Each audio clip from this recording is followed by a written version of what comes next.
U intervjuu tjedna rubrici nedjeljnog izdanja Vijesti RTL-a gost je vođa naše oporbene stranke Zoran Milanović. U razgovoru s Milanom Koštrom izjavio je da je vlast korumpirana. Premijerku Jadranku Kosor nazvao Sanaderovom poslugom.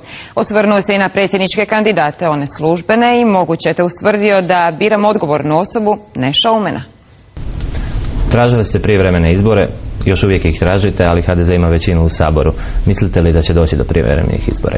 Pa dobro ste to definirali. Onaj tko ima većinu može odbijati, onaj tko nema, a to smo mi, traži ih. Tražimo ih s razlogom, u svakom trenutku smo spremni preuzeti odgovornost. Ovo nije olimpijada da se pripremate za točnu dionicu, točnog dana i točnog datuma. Dakle, utakmica može biti svaki dan, mi smo spremni. Ako ste spremni, zašto nemate još recimo vladu u sjeni? Vlada u sjeni je u Europi samo u Britaniji, to je poseban parlamentarni sustav gdje premijerka, odnosno premijer svaki tjedan u parlamentu ima izravno sučeljavanja sa vođom opozicije, toga kod nas nema, prema tome te usporedbe su između Britanije i ostatka Europe malo pretjerane. Dobro, ali ipak javnost ne zna, recimo evo, da su sutra izbori, ko bi vam bio ministar gospodarstva, ministar financija? S obzirom da imamo i koalicijske partnere, ono što vam mogu reći, da ćemo ih vjerojatno, odnosno skoro sigurno imati, mogu vam reći da to unaprijed ne možete govoriti. Bili ste na sastanku u restoranu Kukuriku, očekivao se gospodarski program, a dobili smo 2-3 točke koje nikako ne možemo nazvati gospodarskim programom. Bili smo u Kastvu i to je bio početak dogovora. Nakon toga smo bili u Šibeniku. Tu se već govorilo o vrlo konkretnim stvarima i čudi me da kritičari govore tako. Ova vlast kaže da je 87,2 proračuna zadano. Vi kažete da se to može srezati. Gdje bi rezali? 87,2% nije zadano, nego je prodano ili pretplaćeno. Taj novac u Hrvatskoj ne postoji i drugo, on pripada u puno većoj mjeri lokalnoj samoupravi. Opet vas pitam, gdje bi rezali? Rezali bi na rasipništvu, rezali bi na glupostima kao što su intelektualne usluge kroz koje se de facto pere novac. To je još niz drugih stvari. Rezali bismo na ukupnoj masi plaća za administraciju kroz razne programe gdje bismo stavili naglasak na to da u upravi rade kompetentni, da imaju dobru plaću, ali da ukupna masa plaća prevelikog broja ljudi nije tolika. Možete prokomentirati jučerašnju odluku da se odgode svi izbori u vašim lokalnim stranačkim organizacijama do kraja predsjedničkih izbora? Glavni odbor je donio odluku da se sve predizborne aktivnosti u stranci za stranačke dužnosti privremeno zaustave, da bismo se od dva važna posla pozabavili onim najvažnijima, to je pobjeda Ive Josipovića, a naročito zato što te izborne konvencije u stranci već debelo kasne prema postojećem statutu, pa onda i nema smisla da se s njima sada nastavi. To je jedini odgovor. Jedini odgovor, znači nema veze sa Milanom Bandićem. Mislite li da stranka kao SDP može biti talac jedne osobe? Ne znam, to ja pitam vas. Onda se mnogi pitaju je li SDP talac Milana Bandića. Onda je odgovor da nema. Šuker je molio Boga da se popravi ekonomska situacija, ili vi molite Boga da se Bandić ne kandidira ili da se kandidira?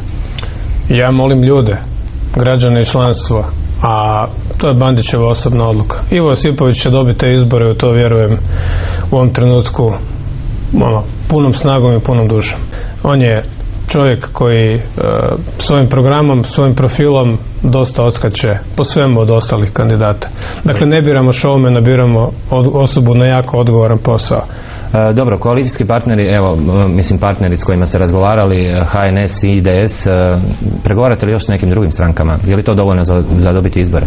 Vjerujem da je, vjerujemo i osjećamo i znamo i osjećamo puls. Spremni smo u svakom trenutku da je to ekipa, da su to stranke koje će formirati sljedeću saborsku većinu i koje će formirati hrvatsku vladu.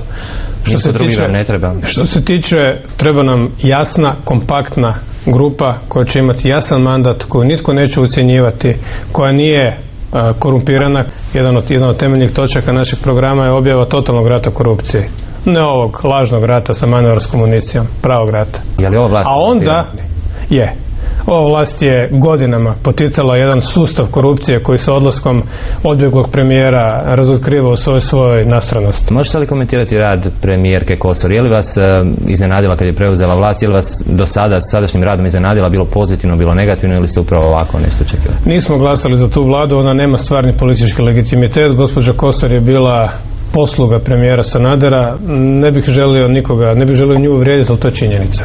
Posao radi sa milion tereta, stranka se raspada, frakcije ratuju, sve ove afere koje su godinama čuvane u tajnosti, koje su skrivane pod velom tajne diskrecije, sve odjednom izlaze van. To nije zato što su mediji dobri u njihovom otkrivanju, to je zato što ljudi počinju govoriti, ljudi iz HDZ-a. Da, mislite da će Polančec preživjeti politički ovu aferu, da će ga se odreći premijerka ili kako vi gledate njegovu ulogu u aferi Mislim da Podravka? toj priči nije bitan. U krajnjoj liniji njega je predsjednik vlade kao potpuno anonimnu osobu postavio na mjesto potpredsjednika Hrvatske vlade za gospodarstvo. To se tako ne radi u politici. Spomenuli ste Sanadera i sve ovo smatrate njegovom ostavštinom, evo jučer se prvi put pojavio. Je li smatrate da je on politički potrošena osoba, odnosno da ne može više imati političku težinu nakon ovakvog odlaska? Nisam primijetio da se pojavio i ne zanima me njegovo kretanje. Želim mu puno zdravlja, fizičkog i duhovnog. Slovenija, kako komentirate cijeli taj dogovor i uopće situaciju u kojoj su obje opozicije nezadovoljne? Jesu li opozicije tu nekonstruktivne ili o čemu se radi? Pa ja ću moći... Dogovori netransparentni. Izrazito netransparentni s hrvatske strane. Mi vidimo da slovenski premijer već sad nekoliko tjedana govori jedno, a naša premijerka drugo. To je činjenica koju nitko ne može osporiti. Nitko. Ja ne ulazim u to koja su očekivanja slovenske opozicije. Ona se, nažalost, u više navrata zadnje godine pokazala netolerantnom i agresivnom u svojim zahtjevima. To su naprosto pretjerani zahtjevi. Ali zašto vi ne vjerujete našoj premijerki Hrvatskoj, nego mislite da je nešto ispod stola? Joj, znate onu poslovicu, drag mi je Platon, ali draža mi je istina. Hrvatski sabor je jasno rekao da je osnova prvi Rehnov plan, a ovdje je jasno rečeno da je to drugi Rehnov plan. Ali nikako da dođemo do tog konsenzusa ni po kojem pitanju, pa ni po tako krucijalnim pitanjima, do nacionalnog konsenzusa, što je... Ali recite nam istinu, o tome se radi. Dakle, Račan nije tajio istinu o sporazumu sa Drnovšeku. To je sve bilo razvidno, transparentno, pa se ljudima nije dopala u tom trenutku. Znači dalje mislite da premijerka tu nešto taji? Ma apsolutno taji, zato što Pahor danima govori, dakle, suprotno od premijerke. Ona govori da nije dogovorila ništa. Njezino ministarstvo vanjskih poslova u jeku rasprave u slovenskom parlamentu pomaže Pahoru izdajući priopćenje u kojem, da bi smirilo slovensku javnost, govori da je osnova prijedlog od 15. lipnja 2009. godine. Dakle, ispada da i Hrvatsko ministarstvo vanjskih poslova služba Boruta Pahora. Svaka mu čast kako nas je obrlatio. Hvala vam lijepo.